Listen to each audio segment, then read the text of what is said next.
15 minute पे भी देखते रहे, लेकिन कन्वर्ट करके मैं इसको 15 मिनट में भी चेक करते रहता हूं। तो आप 15 मिनट और 5 मिनट पे चेक करते रहिए कि कहाँ पे ये बन रही है। कंडीशन ध्यान रखिएगा कि पहला कंडीशन तो ये है कि ये डाउन ट्रेंड होना चाहिए, जो ट्रेंड होगा वो डाउन ट्रेंड होगा। अगर पीछे की आपने 2 वीडियो नहीं देखी है तो वो वीडियो जा करके देख लीजिए पहले, जो मैंने बुलिश इनगल्फिंग और बेरिश इनगल्फिंग का बनाया है, तो वहाँ पर आपको बहुत सारी चीज़ें समझ में आ जाएंगी। तो पहला क्या होगा कि मार्केट का ट्रेंड डाउन होगा। अब डाउन ट्रेंड का मतलब जैसे लास्ट वीडियो में मैंने बताया है डाउन ट्रेंड होगा, तो कुछ लोग डाउन ट्रेंड का मतलब ये समझ रहे हैं कि यहाँ पे बीच में कोई ग्रीन कैंडल नहीं बनेगी। ऐसा नहीं होगा भाई मेरे, बीच में ग्रीन कैंडल भी बन सकती है, लेकिन ज्यादातर कैंडलें क्या होनी चाहिए, ज्यादातर कैंडलें हमारी रेड होनी चाहिए। इस तरीके का पैटर्न भी चलेगा, ठीक है ना। वन वे मिल रहा तो बहुत अच्छी बात है। देखिए जितना अच्छा ट्रेंड होगा ना उतना अच्छा उसका रिवर्सल होता है, ये ध्यान रखिएगा। अब मान लीजिए इस तरीके का भी बन रहा है तो भी चलेगा। अब हो सकता है यहाँ पे क्या करे मार्केट, यहाँ पे आके मार्केट रुक जाए, 1-2 कैंडल यहीं पे रुक गई, ग्रीन बनने लगी, कहीं पे नहीं गया, ग्रीन बनने लगी, और उसके बाद फिर से मार्केट ने अपने ट्रेंड को कंटिन्यू रखा।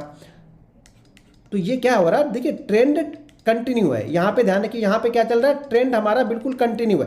मार्केट बीच बीच में थोड़ा सा पुल बैक जरूर लिया, लेकिन हमारा ट्रेंड क्या है, ट्रेंड हमारा डाउन ट्रेंड है। तो हम क्या इसको मान रहे हैं कि डाउन ट्रेंड मान रहे हैं। अगर 8 कैंडल आपको एक वे में, अगर 7 कैंडल 8 कैंडल अगर वे में ही रेड मिलती है उसके बाद बनता है तो बहुत अच्छा है, नहीं मिलता है तो इस तरह के अप ट्रेंड भी बीच बीच में छोटे छोटे 2-2 3-3 कैंडल जाती रहेगी, फिर मार्केट गिरेगा, फिर 2-3 कैंडल ऊपर जाएगी, फिर मार्केट गिरेगा।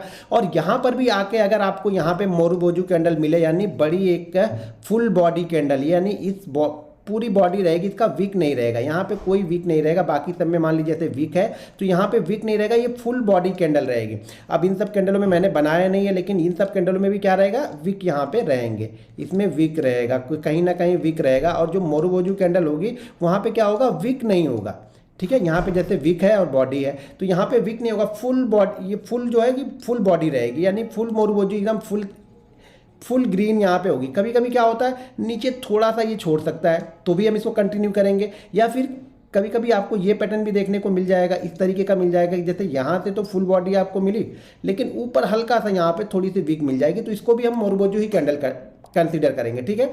थोड़ी सी बॉडी वीक रहेगी तो चलेगा, ठीक है ना। मान लीजिए ये पूरा बॉडी है, इस बॉडी का अगर आप 5% या फिर 10% भी रहेगा तो भी ये चल जाएगा, ठीक है। मान लीजिए ये अगर कैंडल मान लीजिए 10 रुपए की है, उसमें से 1 रुपए की वीक है, 9 रुपए बॉडी बनी है, तो हम इसको फुल बॉडी कैंडल ही बोलेंगे, और ये हमारी जो कैंडल होगी वो बुलिश मोरुबोजू कैंडल हम इसको बोलेंगे, ठीक है। तो यहाँ पे ये पैटर्न बहुत अच्छा है, बहुत स्ट्रांग कैंडल है, ये बहुत स्ट्रांग कैंडल है। मतलब ये कि कंटिन्यू मार्केट का जो ट्रेंड डाउन था, मार्केट में अभी तक बायर बिल्कुल नहीं दिख रहे थे, यहाँ पे इस कैंडल में बायर ने पूरी तरह से मार्केट को कंट्रोल कर लिया है। जब भी इस तरह की कैंडल एक अच्छे डाउन ट्रेंड के बाद बनती है, ध्यान रखिएगा, अगर हम 5 मिनट के चार्ट को देख रहे हैं तो 5 मिनट के चार्ट पे कम से कम 7 कैंडल का डाउनफॉल होना चाहिए, ठीक है। मिनिमम 7 कैंडल का डाउनफॉल होगा, उस 7 कैंडल में हमें एक आध ग्रीन कैंडल चलेगी। लेकिन अगर ये पैटर्न मान लीजिए 15-16 कैंडल से कंटिन्यू चला आ रहा है तो बीच बीच में 2-2 3-3 कैंडल भी ग्रीन होगी तो भी चलेगा, ये ध्यान रखिएगा। आप लोग ये मत भूल जाइएगा, मैं अभी एग्जांपल दिखाऊंगा तो वहां से और अच्छी तरीके से क्लियर हो जाएगा।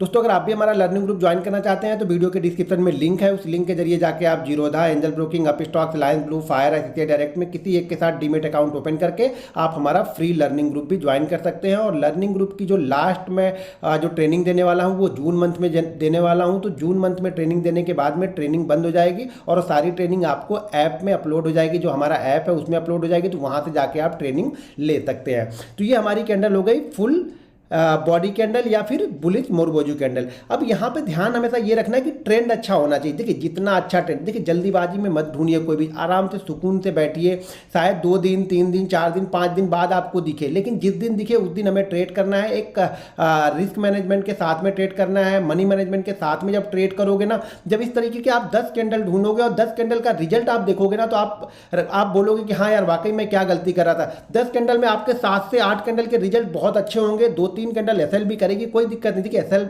लेना, अगर एसएल आप ले लेते हो तो कोई दिक्कत नहीं, दिक्कत तब होती है जब आप एसएल नहीं लेते हो, तब आपका बड़ा लॉस होता है। देखिए कैंडल स्टिक का मैंने पहले बताया कि कैंडल स्टिक, अगर आप सारी कैंडल स्टिक की वीडियो देख लोगे ना तो कैंडल स्टिक से पहले कोई भी रिवर्सल नहीं बनेगा, कोई भी मूविंग एवरेज होगा, कोई भी इंडिकेटर होगा, कोई भी दूसरा पैटर्न होगा, वो कैंडल स्टिक से पहले आपको एंट्री नहीं देगा। सबसे पहली एंट्री जो होती है वो कैंडल स्टिक ही आपको देगी। लेकिन कैंडल स्टिक के बारे में समझ होनी चाहिए कि कैसे लेना है। तो यहाँ पे हमारा ट्रेंड क्या होना चाहिए, डाउन ट्रेंड होना चाहिए। अगर हम यही डेली चार्ट पे देख रहे हैं तो कम से कम 4 दिन का डाउन ट्रेंड होना चाहिए। अगर आप इसको डेली चार्ट पे मान लीजिए ये पैटर्न आप डेली चार्ट पे ढूंढ रहे हैं किसी स्टॉक्स में, निफ्टी में, बैंक निफ्टी में, तो 4 दिन का कम से कम डाउनफॉल होना चाहिए, उसमें ग्रीन कैंडल मुझे एक भी नहीं चाहिए, 4 दिन कंटिन्यू ऐसे होना चाहिए और उसके बाद ये बुलिश मोरूबोज बने। जब बुलिश मोरूबोज बनती है तो ये कभी कभी 2, 3, 4 कैंडलों को एक ही साथ में कवर कर लेती है। तो बुलिश मोरूबोज देखिए, बेरिस के लिए हमने क्या बताया था, बेरिस इनगल्फिंग के लिए हमने ये बताया था, बेरिस इनगल्फिंग में हम एंट्री तब लेते हैं जब लास्ट जो भी हाई होता है उसके ऊपर निकलता है। लेकिन बुलिश मोरूबोज में हम क्या करेंगे, हम एंट्री उसी कैंडल के हाई के ऊपर लेंगे, ये ध्यान रखना है। यहाँ पे ये हमारा एसएल हो जाता है और इसी कैंडल के हाई के ऊपर हम एंट्री ले लेते हैं। ये हमारी एंट्री हो गई। एंट्री के बाद हमारा टारगेट क्या होगा, देखिए टारगेट हमेशा जो भी स्टॉक्स है, जो भी स्टॉक्स चल रहा है, मान लीजिए अगर किसी स्टॉक्स में हमने ट्रेड किया है तो उसका 0.7%, यानी स्टॉक्स मान लीजिए 1000 का है, तो अगर यहाँ पे बुलिश मोरूबोज बनी है तो उसका पहला टारगेट हमारा क्या होगा, 7.5 रुपये होगा। अगर स्टॉक का प्राइस मान लीजिए कि 500 रुपये है तो हमारा टारगेट कितना होगा, पहला टारगेट हमारा लगभग 4 रुपये के आसपास का होगा। अगर स्टॉक का प्राइस मान लीजिए 2000 रुपये है तो हमारा पहला टारगेट कितना होगा, लगभग 15 रुपये के लमसम हमारा पहला टारगेट यहाँ पे बनेगा। फर्स्ट टारगेट 0.7% का, सेकेंड टारगेट जो होता है वो 1.5% का, यानी 1.5% का हमारा सेकेंड टारगेट होगा। ये हमारा फर्स्ट टारगेट है, ठीक है, ये हमारा फर्स्ट टारगेट है और ये हमारा सेकेंड टारगेट। सेकेंड टारगेट हमारा क्या होगा, 1.5% का, और जो थर्ड टारगेट होता है वो होता है 2.25% का, हमारा थर्ड टारगेट यहाँ पे होगा।